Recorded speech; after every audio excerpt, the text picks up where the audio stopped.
lagi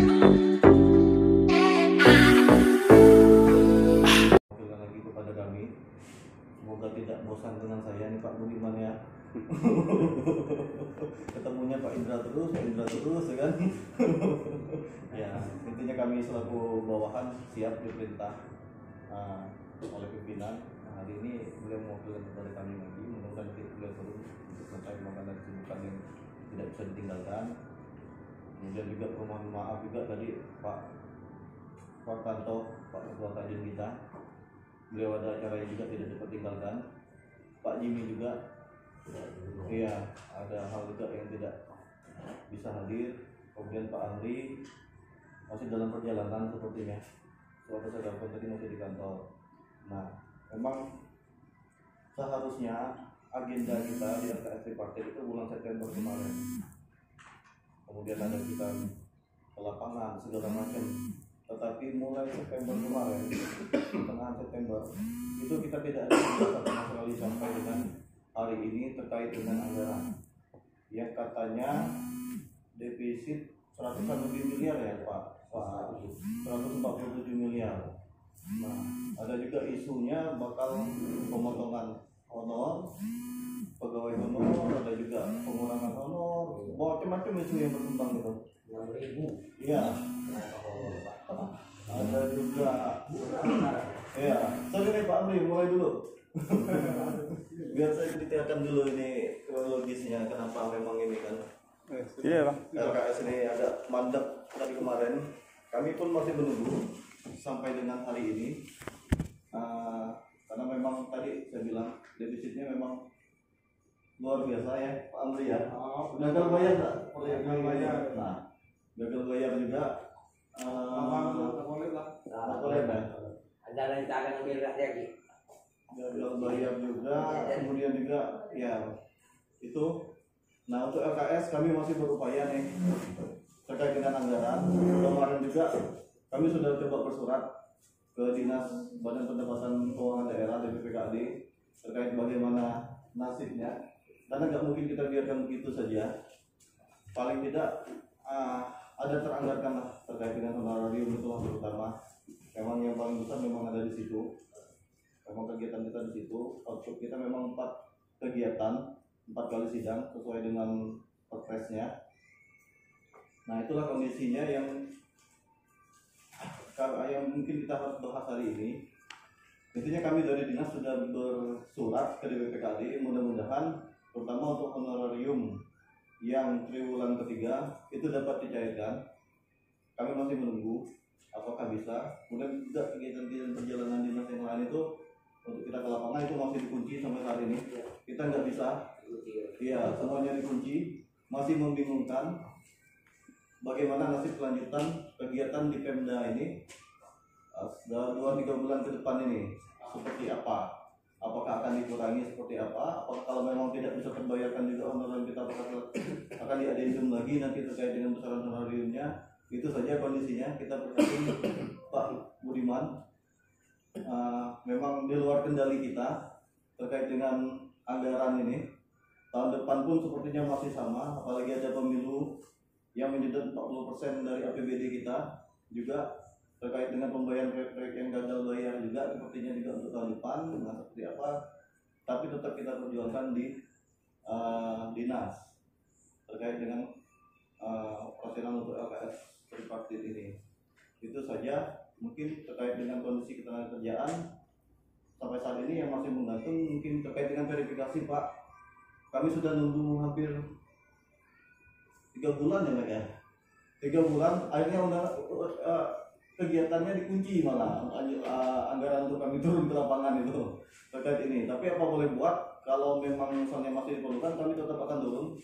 Karena memang kegiatan itu outputnya sama sekali tidak berkurang. Target anggaran kita memang harus ada 10 PUK yang terverifikasi. Karena memang untuk PTGPL itu agak lain case-nya. Karena kasusnya terkait dengan masalah PKB kemarin. Jadi mau tidak mau kita harus merujuk ke Permenaker nomor 28 tahun 2014. Itu alurnya.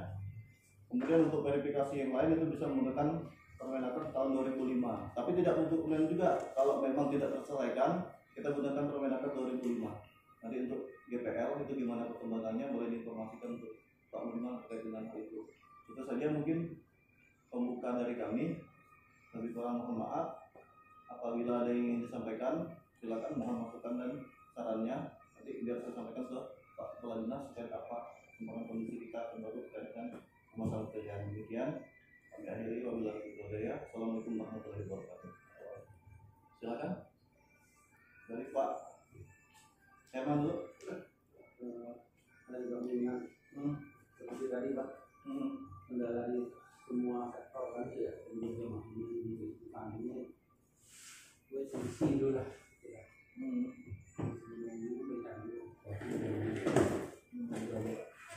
Baik, terima kasih. Pak Budiman, silakan. Baik, terima kasih. Assalamualaikum warahmatullahi wabarakatuh. Salam sejahtera saya ucapkan bagi kita semua. Di pagi hari yang indah ini kita dapat bertemu forum komunikasi LKS yang mana pertemuan ketiga ya. Jadi untuk terkait masalah anggaran, memang kita juga update itu, walaupun kita nggak terlibat di pemerintahan, memang di pemerintahan juga itu agak ramai kemarin terkait masalah divisi anggaran untuk pemerintah daerah Kabupaten Bangka. Nah, namun ya mudah-mudahan itu bisa teratasi terkait masalah kegiatan-kegiatan LKS pada khususnya atau Dinas Tenaga Kerja, karena bagaimanapun Dinas Tenaga Kerja ini harus bisa bekerja semaksimal mungkin untuk melakukan kontrol ataupun sebagai tugasnya untuk yang membidangi ketenaga kerjaan. Nah, kemudian saya mulai dulu dari yang masalah gugatan di MK terkait masalah Undang-Undang Cipta Kerja. Ya, kalau Bapak semua update itu memang untuk gugatan dari serikat pekerja ataupun partai buruh itu untuk gugatan di MK itu sudah ditolak dengan komposisi 5 yang menolak, 4 yang menerima gitu. Artinya tidak bulat anggota MK itu dalam pandangan mereka untuk menolak gugatan oleh kawan-kawan serikat pekerja ataupun partai buruh. Komposisi 5-4, 5 hakim yang menolak, 4 yang menerima. Jadi artinya kalah voting. Jadi untuk itu, nah mudah-mudahan ada lagi langkah-langkah lain yang dilakukan oleh teman-teman di pusat untuk terkait menyikapi Undang-Undang Cipta Kerja ini, yang mana inilah yang dirasakan oleh kawan-kawan pekerja sangat merugikan terkait masalah isi atau materi dari undang-undang tersebut. Nah, kita tahu bagaimana sekarang ini hak-hak pesangon termasuk untuk formula kenaikan upah memang yang diatur dalam undang-undang ini kita tahu sangat merugikan kepada kawan-kawan pekerja. Nah, kemudian walaupun undang-undang ini dibuat, sebenarnya ya perusahaan kita tahu masih ada upaya-upaya untuk tidak memberikan hak pesangon terhadap pekerja sesuai aturan. Jadi sesuai statement dari Kementerian Tenaga langkah untuk membuat undang-undang ini karena perusahaan yang mampu memberikan hak pesangon sesuai undang-undang hanya 7%. Tapi nyatanya setelah undang-undang itu pun dibuat, belum tentu juga artinya perusahaan itu memberikan hak pesangon itu sesuai aturan. Nah, ini Pak Indra, ada juga yang di PTGPL sama Pak, yang kayak kasus kemarin, artinya untuk dinyatakan pengunduran diri masih sama dibuat semacam surat pernyataan. Seperti yang kasus yang pernah kita proses kemarin, itu masih berlanjut. Mungkin dalam waktu dekat itu akan kami upayakan mediasi. Kemarin sudah di teman-teman PUK PTGPL sudah melakukan tripartit, tapi karena yang kasus Sudarman kemarin itu dijadikan mereka memang itu tidak kami naikkan ke pengadilan karena kebetulan tidak anggota, dan juga PUK tidak mau artinya memberikan menerima kuasa dari pekerjaan gitu loh. Jadi sehingga tidak kita lanjutkan ke pengadilan, sehingga yang diberikan perusahaan itu hanya setengah bulan gaji. Jadi gara-gara itulah penafsiran mereka, sehingga itu bisa berlanjut. Nah untuk kasus yang terakhir ini kebetulan anggota, nah itu kan kami teruskan langkah-langkah walaupun harus menempuh jalur pengadilan nantinya. Itu terkait masalah Undang-Undang Cipta Kerja. Nah kemudian terkait masalah verifikasi tadi, nah memang itu yang saya gambarkan kepada kita semua. Memang selagi perusahaan itu memang tidak ada etikat baik untuk memberikan hak pekerja secara aturan, memang apapun yang dilakukan oleh kawan-kawan serikat itu tetap akan terjadi semacam benturan. Nah kalau saya lihat di perusahaan ini, kita sudah berupaya sih sebenarnya untuk melakukan upaya persuasif untuk melakukan pendekatan terhadap perusahaan.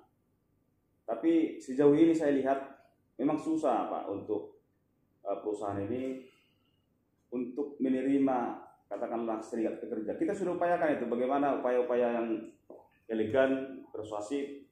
Tapi sampai sejauh ini yang kita lihat memang susah atau bisa duduk bersama untuk menyelesaikan langkah-langkah terkait masalah verifikasi ini. Karena seperti yang saya sampaikan waktu di forum kemarin, masih ada cawe-cawe itu. Jadi artinya pihak-pihak oknum lah saya bilang masih berupaya melakukan pressure kepada kawan-kawan pekerja untuk tidak bergabung di serikat. Nah memang itu bagi kawan-kawan pekerja ini sangat ada kekhawatiran gitu. Jadi sehingga cara-cara yang dilakukan oleh pihak-pihak atau oknum manajemen itu bermanfaat untuk keinginan mereka, sesuai target mereka. Nah kemudian mudah-mudahan untuk verifikasi nanti, mudah-mudahan kita tetap upayakan langkah-langkah supaya bisa itu tercapai, walaupun untuk PKB memang harapannya ke PKB bukan semata-mata untuk verifikasi keanggotaan, ada semacam tujuan gitu. Nah itu terkait masalah itu. Nah kemudian yang terbaru juga ada kita tangani kasus di PT SJU Pak ini, Pak Indra selaku Kabid. Nah, memang kita ramai juga itu waktu itu pemberitaan. Nah kita coba waktu itu kebetulan mereka buat laporan ke kita atau minta bantuan pendampingan. Nah kemudian kita bantu. Kemudian ada titik terang sehingga perusahaan minta saran dari kita kemarin, pihak manajemen minta saran seperti apa yang harus dilakukan mereka. Nah kemudian kita sampaikan. Nah saya lihat memang dari pihak perusahaan ini baiklah, artinya dalam hal terkait masalah hak pekerja saya pikir baik, cuma kadang-kadang antara komunikasi dengan pekerja dengan manajemen ini miskomunikasi. Jadi nah disitulah kita dari serikat pekerja bisa menjembatani sehingga bisa tercapai titik temu, sehingga tidak sampai kasus-kasus itu harus semuanya sampai ke dinas tenaga kerja.